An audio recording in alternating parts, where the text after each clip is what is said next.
You're listening to Comic Reflections, episode 93. I'm your host, Nicholas Prom. Jeff is Jeff. We'll explain that later. Okay. Um, Comic Reflections is brought to you by Rhymes with Geek. You can check out our show and plenty of other cool podcasts, as well as neat articles about comics and things at rhymeswithgeek.com.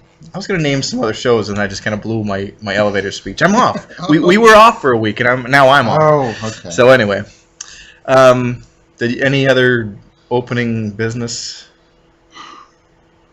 Not particularly. Okay. So. During our little break, I did a brief guest appearance on another podcast, Superhero Speak, which is a cool show. You should listen to that show as well. And I answered a trivia question I sent in audio, and so it was about Captain Marvel. So of course I had to do it. Oh, okay. Of course. So. Oh, okay. Last week I had surgery on my nose, and now I look like something out of Chinatown, the movie. I've never seen Chinatown? I haven't seen. There's a lot of movies out there, Jeff. Oh, yeah. Okay. And many of them I haven't seen, but I bet I've seen movies you haven't also. And I got bionic ears, so I got hearing aids, so Yeah. now I can hear like a dog, apparently. So. And now you can hear people with AIDS. Yeah. Oh, that worked on like a couple different levels there. That's nice. Yes, it did, yeah.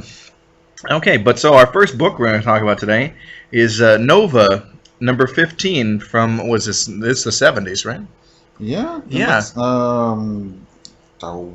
There's a copyright date down there somewhere. 77. Yeah. 77. Now, at this time in the 70s, Marvel was kind of shifting gears, and a lot of their stuff was getting more serious and avant-garde and artsy-fartsy. You had Warlock and different takes on Doctor Strange, and just things that were getting a little more esoteric, or Howard the Duck. Things were getting more adult. But this was Marv Wolfman's reaction to that. Said, let's just do a fun superhero comic. And so he came up with the concept of Nova, which actually predates his tenure at Marvel. It was an old idea that he had floating around and brought it to the table. And anyway, the lead story is, it's the only story. It's a Marvel comic. They don't generally have backup stories. But it's The Fury Before the Storm, written by Marv Wolfman. Art penciled by Carmine Infantino, who we tend to think of as a DC guy. But we've seen some Marvel books of his. I'm surprised to see his face on the name of it. Yeah, and inked by Tom Palmer. Yeah. So let's dig into this. It starts with our hero, Nova. With the Crime Buster. He's teaming up with the Crime Buster, and he's having a good old time. He loves the superhero team-up. Yeah. Who wouldn't? Yeah, no.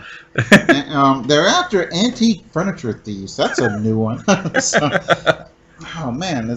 I guess you could do that, but it's sort of like... Someone's robbing the United Furniture Warehouse, Bump, bump. Indeed. So, Nova's a 17-year-old. He's flunking out of school. Can you flunk out of high school? Not anymore, but at that time you could. Oh, okay. Yeah.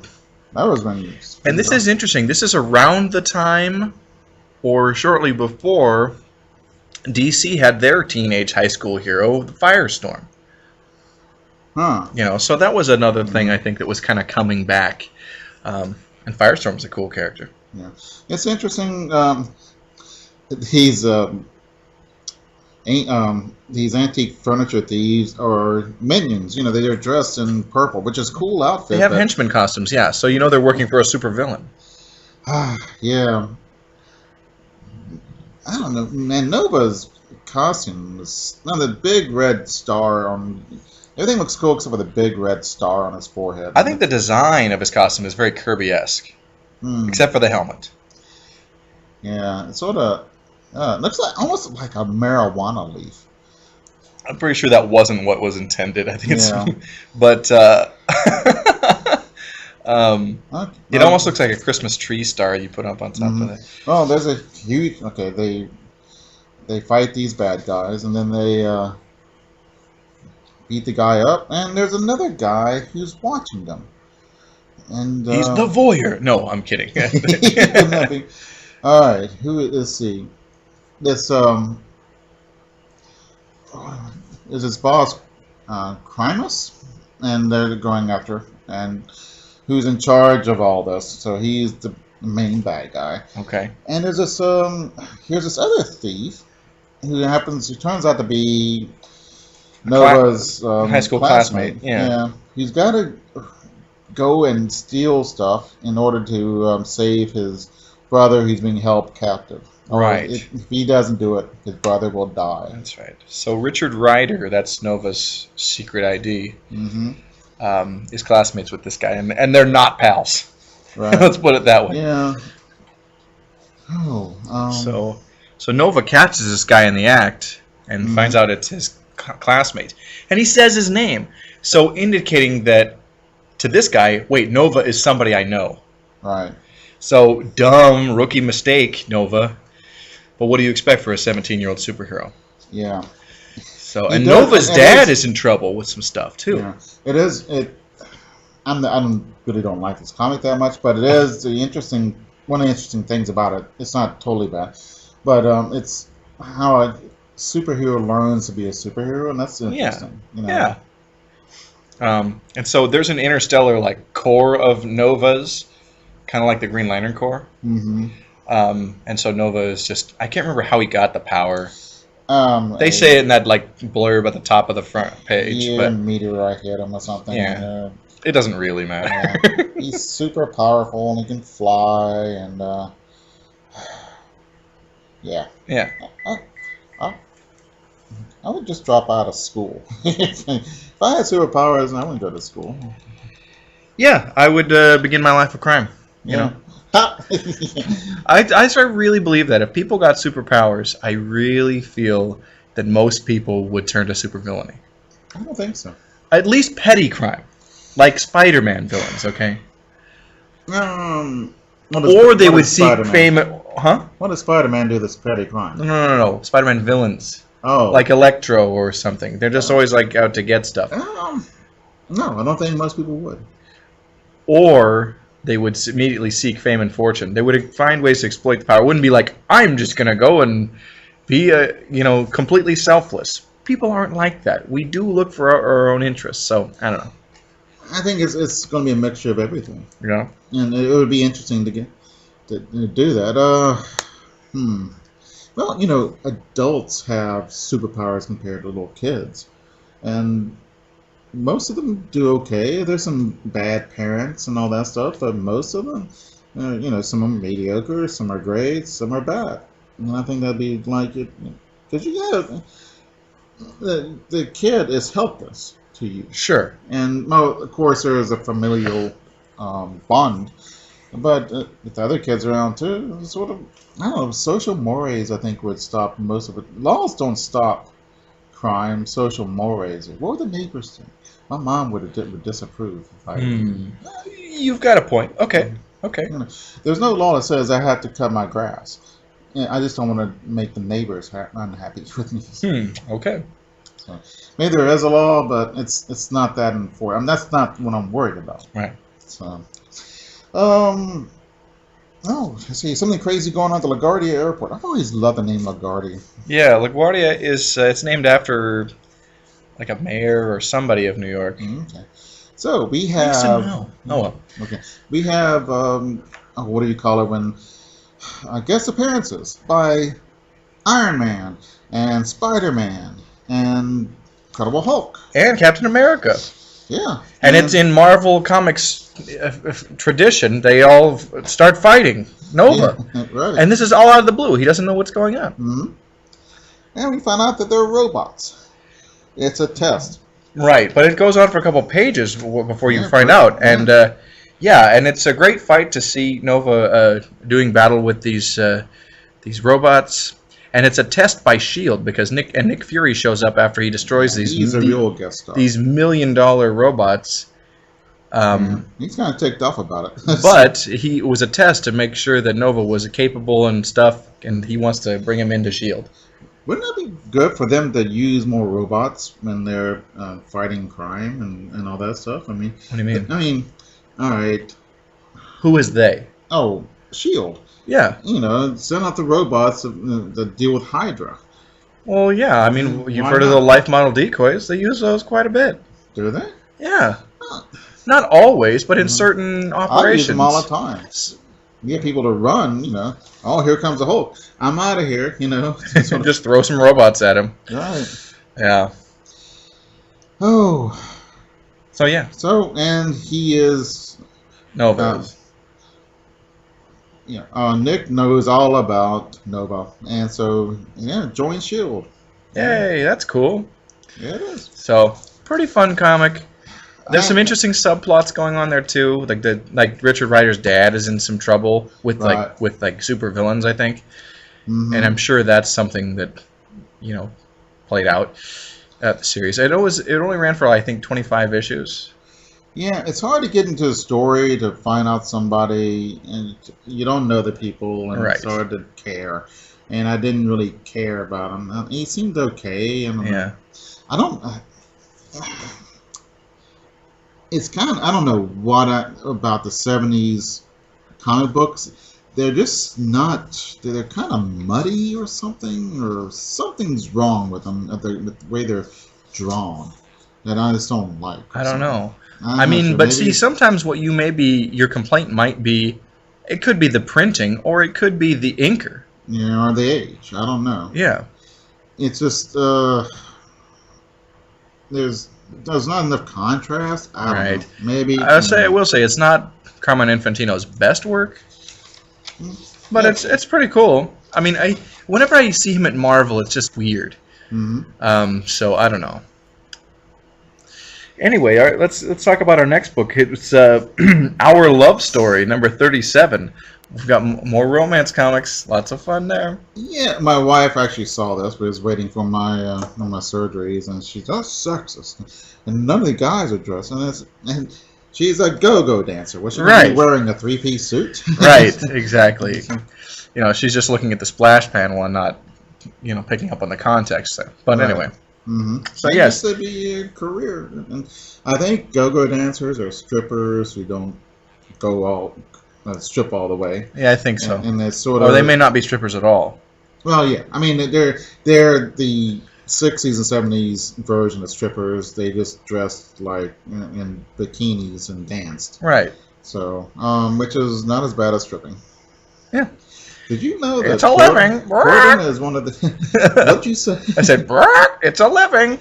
Yeah. Okay, where's that from? The Flintstones? Oh, yeah. I was looking at Time magazine, and some friends from North Carolina, which is I'm originally from, were visiting, and said, let's see what Time's... I was trying to find in Time magazine the top 10 things about Portland, what to do in Portland, and one of them goes to a strip club and says, you gotta be kidding me. There's a lot more strip clubs here per capita than most other places. It's true. And that's weird that would make the top 10 things to do in Portland. I mean, it's a sort of a noteworthy thing, but there's plenty of other fun things to do. Indeed. And so, and for Time Magazine to do something that's not wholesome family fun. It's not even, I don't know, it's not even fun for unwholesome me. I find the places to be... I think it's just seedy, and it's... I don't know. I have an opinion about it, but it's not safe for work because Okay, but go-go dancing is good to go. Yes, and the lead story in this book is called "I Do My Thing, No Matter Whom It Hurts."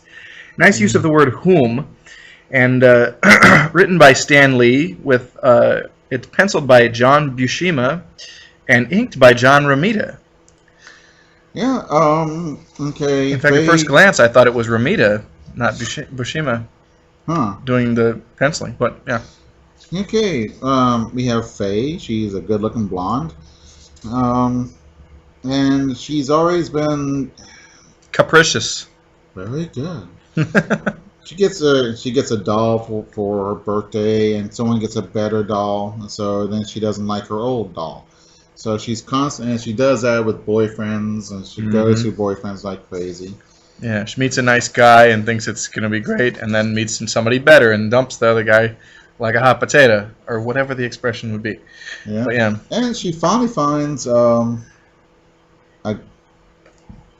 boyfriend, a fiance, and she said, "This is great." And so they're going to get married. Then handsome rich boss comes in, and so he. She thinks she's just going to get the guy, right, and dumps the fiance, and then she finds out the boss is married, and then tries to double back and go to the fiance. but he skipped town, never to return again. And so she's heartbroken, and she's got to learn one of the hardest lessons in life, which I'm not exactly sure what it is, but it says don't be that way. Yeah, this is the payoff. This is where it's at when all you ever do is your own thing. Dun, dun, dun. Right. Beautifully drawn by Bushima and Ramita. It's great. Yeah, I still want the Hulk to show up or something. Right. On these things. I wouldn't hold my breath on that, but that'd be cool. He should do a whole romance in the comics, and if one of us could draw, but we can't. So yeah, which makes me feel bad when I criticize stuff. But hey, well, you have an eye for what you like and what you don't, and so it's okay. But comics with love, and here comes a superhero, and it just messes things up or some of that. So I don't know. Sounds like the X-Men. Yeah. Yeah. But let's see. The next story we have is It's Never Let Me Go. No credits on this, but it's a reprint from Love Tales number 47 from 1951. Yeah, Keith and Fran are longtime lovers. Fran's friends, she should play the field or something. Because she's only been with this one guy. But, she's convinced he's the one for her. And all her friends are like, we go out with different dudes. Why don't you just try going out with somebody else for once? And so she reluctantly does so.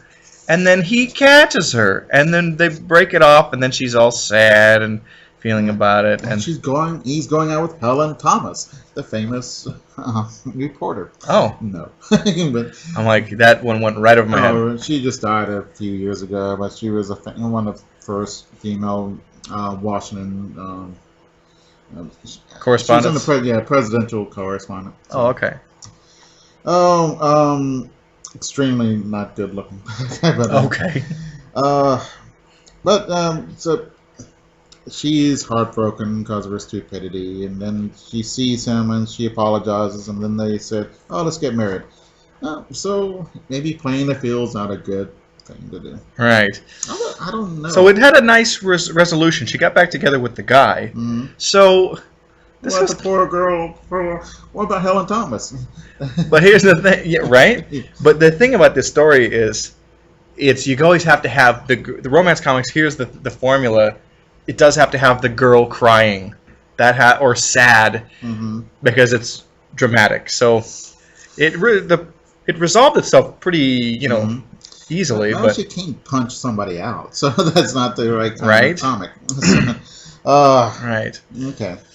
So on this day 4th. That's right. Our next story is from this day 4th, reprinted from Lovers number 77 from 1956, and it's penciled and inked by Vince Colletta, and you almost never see, or I rarely see Colletta pencil anything. Very prolific inker, and his pencils are nice. It's sometimes I really like them, and these two, the full face couple on panels, yeah, but on the side profile I don't like as much, but they're, I don't know, it's dramatic, good bad, or great bad. So all right.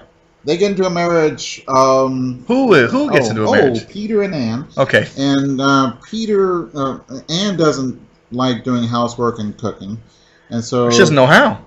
Yeah, and Peter just doesn't spend time with her and all that stuff. And then some It's her mother. Lady, it's Anne's mother. Yeah.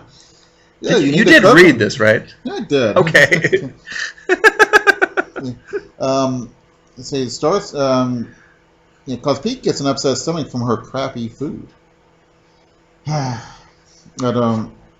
so I guess so she starts cooking well, and he likes it. He likes her. She likes the marriage.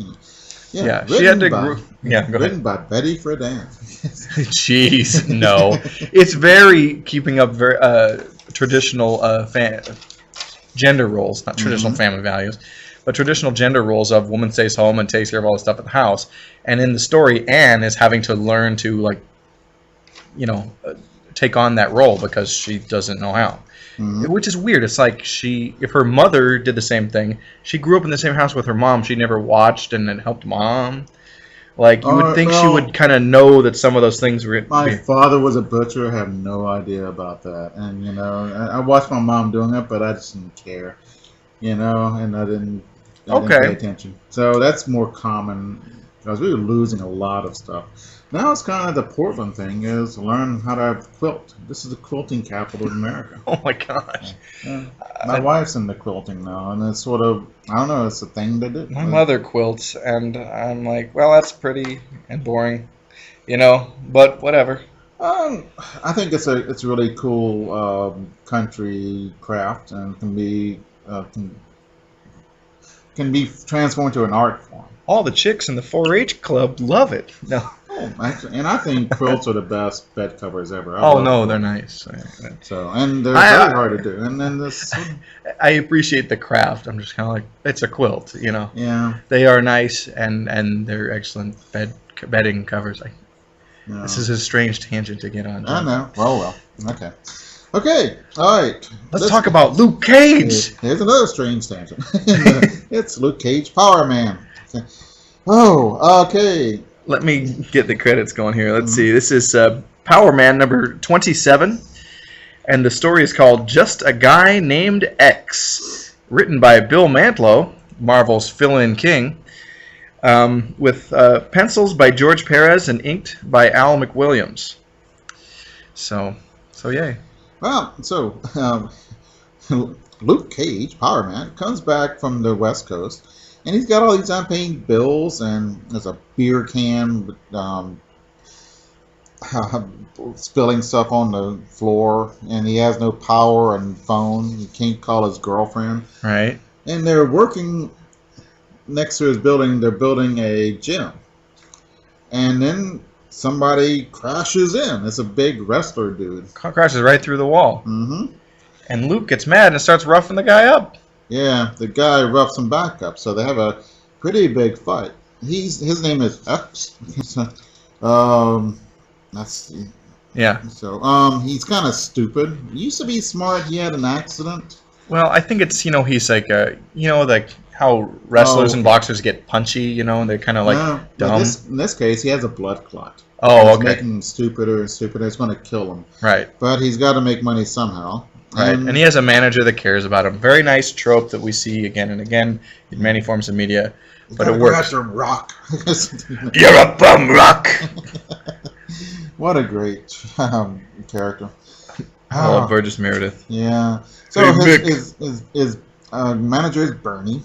Of course. He's got the wacky hat and bow tie. So What was the other character from Rocky, the uncle who had the robot in I Rocky? hated him.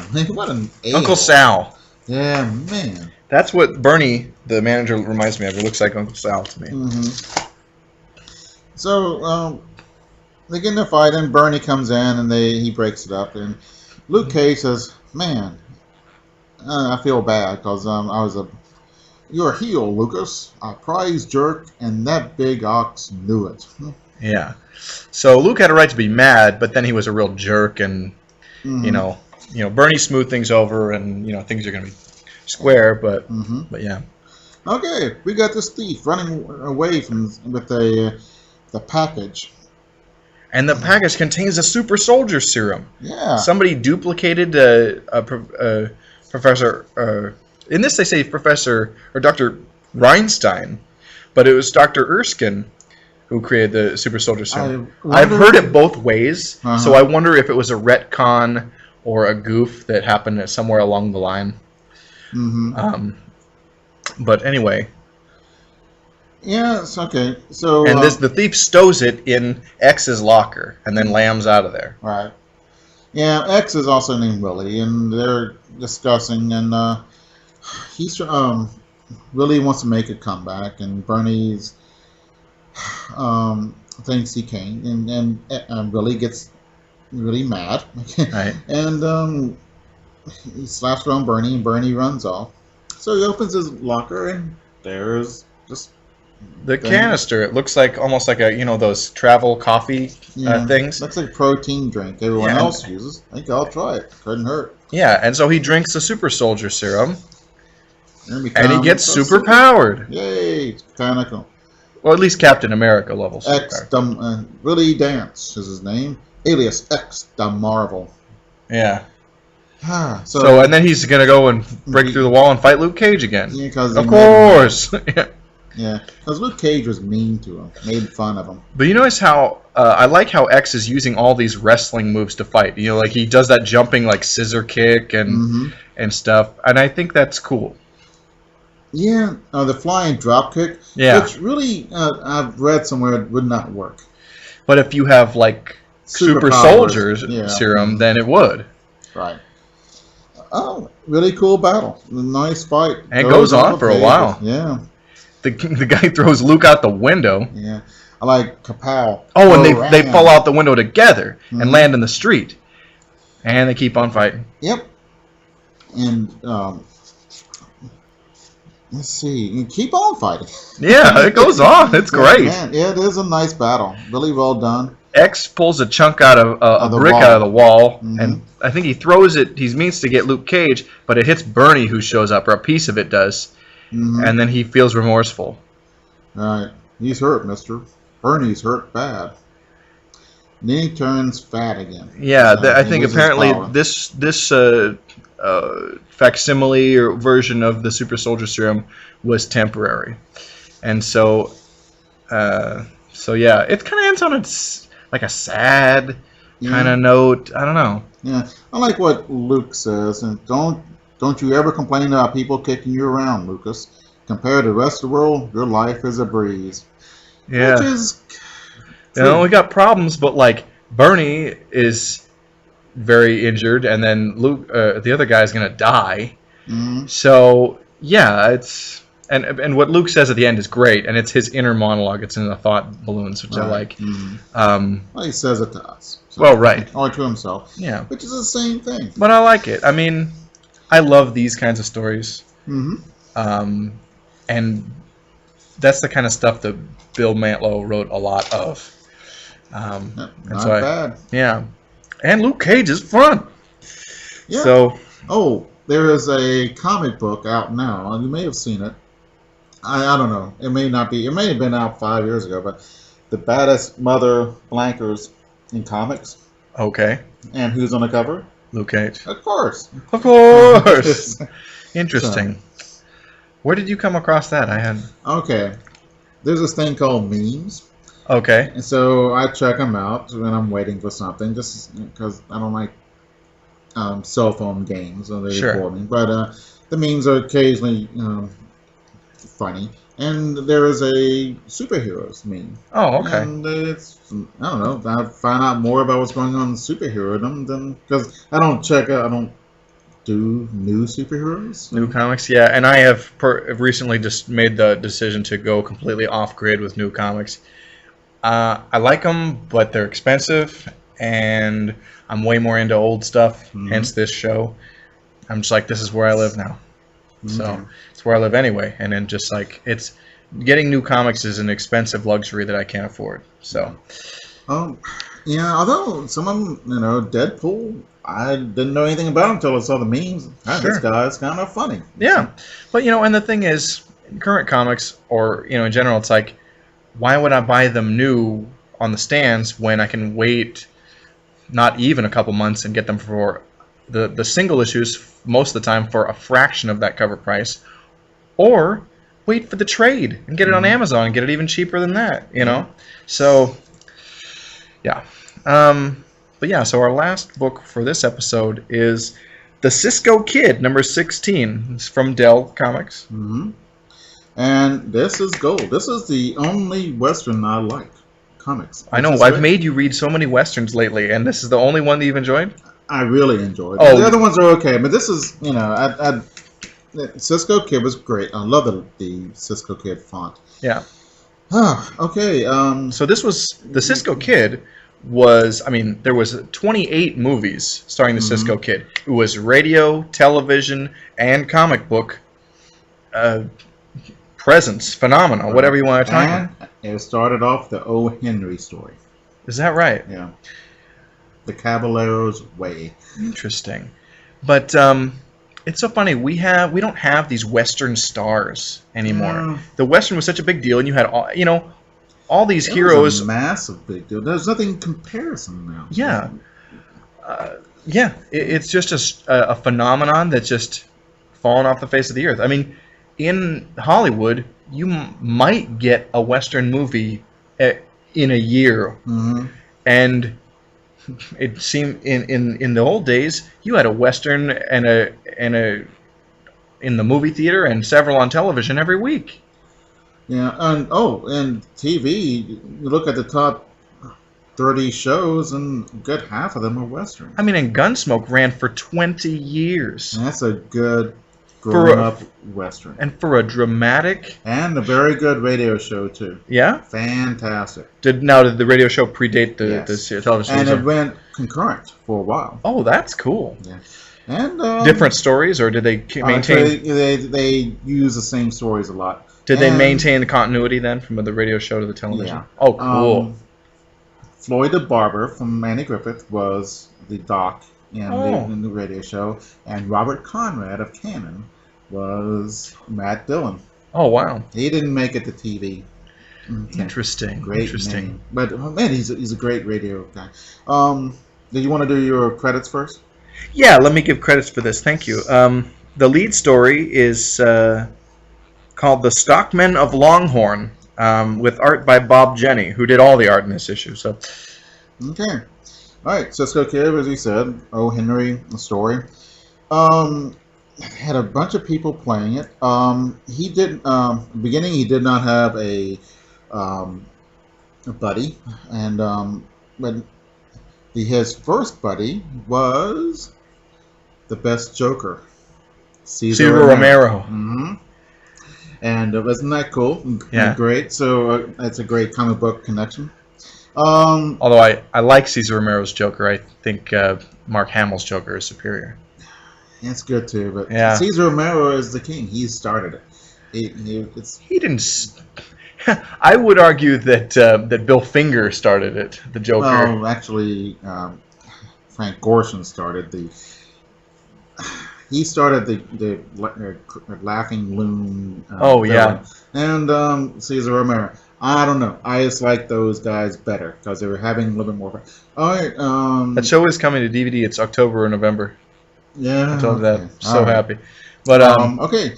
But Poncho is kind of a new thing on us. So they finally got Poncho. and they don't know. he's a serious Mexican stereotype. It's bad. But but Poncho may have been named for Pancho Villa, and Cisco is. Or could it be like to have to do with paunch of being overweight? Poncho is a common Okay. Mexican name, and Cisco is a common derivative of Francisco. Okay. So that's So his is the name. Cisco Kid, is he like half Mexican or something? Like why does Yeah, he he's wear a half sombrero? Mexican. Yeah. Oh, okay. Let's see. Also, there was a Hill Street Blues episode, and this guy thought that he was let's see, Duncan Ronaldo, the guy who plays Cisco Kid, and I just remember this because he didn't think he was Cisco Kid; he thought he was the actor playing that. So it was, and I don't know, it was That's a cool a weird episode. And, thing, but that's funny. Yeah. Um, I don't. Okay. Mexicans like Pancho. They find him amusing. They like Cisco because he is mostly Mexican and he goes and kicks butt. And so I know Mexicans love Speedy Gonzalez. That was huge. and down they don't south of the and they border. don't play it here because it's a racist stereotype. Except the people that think it's racist and offensive aren't Mexican. Isn't Right. that funny? Yeah, and they can laugh at themselves, and there's some little stereotypes, but people are different. They have cultural things that can be Right. mocked gently, and What's weird is in this comic story, Pancho keeps talking about eating a bunch of tortillas. Like, oh, I'm going to fill up on tortillas. It's like, you don't just eat a tortilla. You put stuff in it and on it. well, it depends on how they did it then. Because the tortilla we eat today, I don't know what's a real Mexican tortilla. I mean, I have to go But to would you Mexico. just eat it plain? Would anybody? I think when he said, "Go get a tortilla," if I want to make myself a sandwich, if I say I'm going to make myself a sandwich, do you think I'm eating 2 pieces of bread with nothing in it? No, but if you said, I'm going to go eat some bread, that's the equivalent to me. I'm going to go eat a pile of bread. Ha! No, I think tortilla is like sandwich. It's not a. Okay. Tortilla is also the stuff that's. Okay. I get it. I'm with. All right. I'm following with you now. All right. But when I was reading it, I was stumbling with that. I'm like, really? I'm struggling. I don't know. Tacos. It's like, Tacos rule. I'm. This is lame, but I only like crunchy tacos. I don't like the soft kind because I just don't like the taste of them. Okay. So invented by Charles Bell, a Taco Bell thing.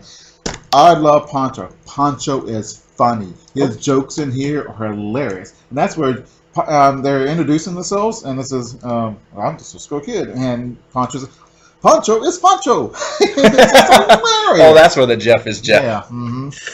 It's just a scream, and it's just fun. The rest of the story is it's above average odor,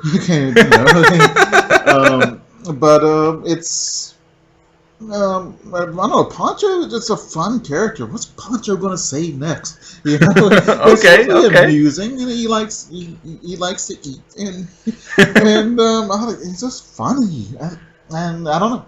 Okay. Well, let's talk about this story. It's the Cisco Kid and the Longhorn, or excuse me, the Stockman of Longhorn. All right.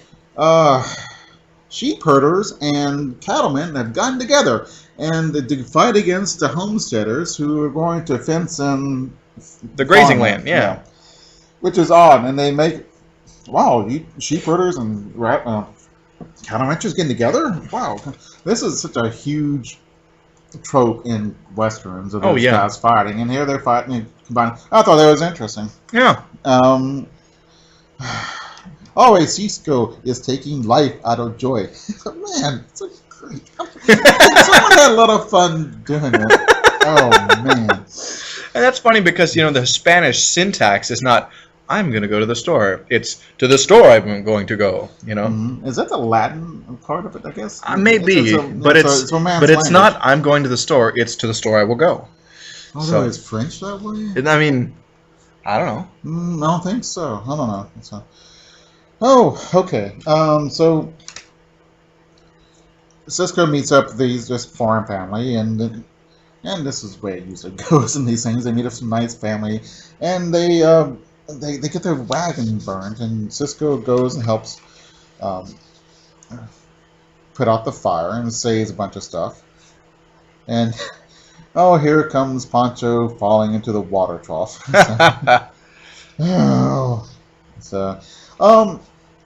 So yeah, Cisco, a bush gulcher, is Pot shooting at Pancho? I don't know. I think it's cute. Okay. Yeah. I don't know. So the fights ensue. Pancho's good with a gun, and they decided to. The ranchers decide to stampede the cattle towards them, which is really dangerous thing. Stampedes are. Yeah. It doesn't happen around here, but Well, right. I mean, Oregon. I don't know if it's really known for cattle, except maybe Central or Southern Oregon. Yeah. Eastern Oregon. Maybe. I don't know. Not around here in the big city. Yeah. So Cisco sets a wagon on fire and puts it in front of the cattle, and they go off and they go out, and the cattle are chasing after the cattle ranchers. All right. So they put a stop to that, and Cisco saves them, and everyone gets to be friendly, and that's about it. Yeah. Cisco did punch out a guy, which was cool. Mm-hmm. And the family named their firstborn after Pancho and Cisco. Cisco Pancho Boone. What are you laughing at, Pancho? Pancho wonders what would been his name if he had been a girl baby. Good question. Which I have a little tangent before we get into the next story. Mm-hmm. Pancho makes me think of the Frito Bandito. I'm sure it's a ripoff of Pancho. Sure. And Yeah. and you remember the Frito Bandito? Yeah. It's not a thing anymore. Mm-hmm. But I was wondering, like, what if there was the Fajita Bandita, and it was like a sexy Latina Hamburglar type, Yeah. Okay. Yeah, the Fajita Bandita. Another one of my $1 million ideas. So, yeah, that was really all. But the next story is the Cisco Kid in The White Masked Bandit. Art again by Bob Jenny. Yeah. It's kind of cool. Oh, Poncho's waiting for mail from his mother, Yeah. and the mail comes in a train. At this time, is part of history. Yeah. He gets robbed by the white masked. It gets the white masked bandit. He comes on the train at begin with as a paying customer, and then he puts on a white mask, and then he holds it up. The problem with that is, where's because they take the tickets. Says, well, where's the guy? Yeah, somebody can ID you. Yeah. Even though we don't have, it's not like modern time for fighting crime. Still, it's not smart. Somebody can eyewitness you. Or connect you to the scene. Duh. Yeah, but he's supposed to be super genius. Well, that's the trouble with villain types. They always think they're so smart that they can take these risks and they won't get caught. And then, of course, it's those risks that are their undoing. Mm-hmm. So he comes. So he robs, and then he has a Confederate who is waiting for him. And, he's a partner, not like a Confederate Army soldier. Right. No, a Confederate. Yeah, I know what you mean, yeah. but I just wanted to be clear. Okay. So they're really kind of ticked off, and the white masked bandit leaves a calling card. Greetings from the white masked bandit, the smartest outlaw in the West. Yeah. Oh, let's see. Okay. What happens here? I don't know. It's been a couple weeks since I read it. Right. Of course, that is foolishment. Leaving your calling cards, says Poncho. Foolishment. I do enjoy these not real words that he uses. I love malaprops. Yeah. And I don't know. Confusicated. I get kind of stuff. That's fun. Yeah. So Poncho says, well, I'm going to help out here, and I'm going to sneak. Cisco goes and looks for him. But Poncho says, I'm going to ride the train, see what happens. So he's riding the train with the white masked bandit. He doesn't know who it is because he's right. He's not. He doesn't know. Yeah, doesn't have his mask on yet. And the bandit's talking about selling stuff. I'm not boring you. And Poncho says, no, you're not boring me. Just your talk. Oh man. Oh man. So Cisco finds him. Finds a guy. Then the bad guy's partner comes up and bashes Cisco in the head. The bad guys just leave him there. This being a G-rated comic book. Right. And yeah, it's Dell. So I mean, Dell was such a huge powerhouse in the industry. They didn't bother with the comics code. Wow. They were bigger than DC Comics by a huge margin. Are you serious? Really? Totally serious. Wow. And DC was definitely second, but but Dell outsold national periodicals by quite a big margin. They had all these Disney and TV tie-ins and movie stuff, and that was huge. And they produced wholesome, comics. So they benefited from the code, but they didn't. They had enough clout that they could just bypass it altogether. So okay. Oh, all right. Let's get back to the story. Yeah. They figure it out. Cisco comes to save the day, and I think we're missing a page. Doesn't it supposed to say the end somewhere? But sometimes. But here's the thing: at this time, Dell had a habit of continuing the story in the inside back cover and on the back cover. So we probably are missing those last 2 pages of story. We'll encounter that a couple more times because there's other Dell comics down the pipeline. But Still, that's a pretty enjoyable comic. Yeah, it is. It's great. Yeah. I don't.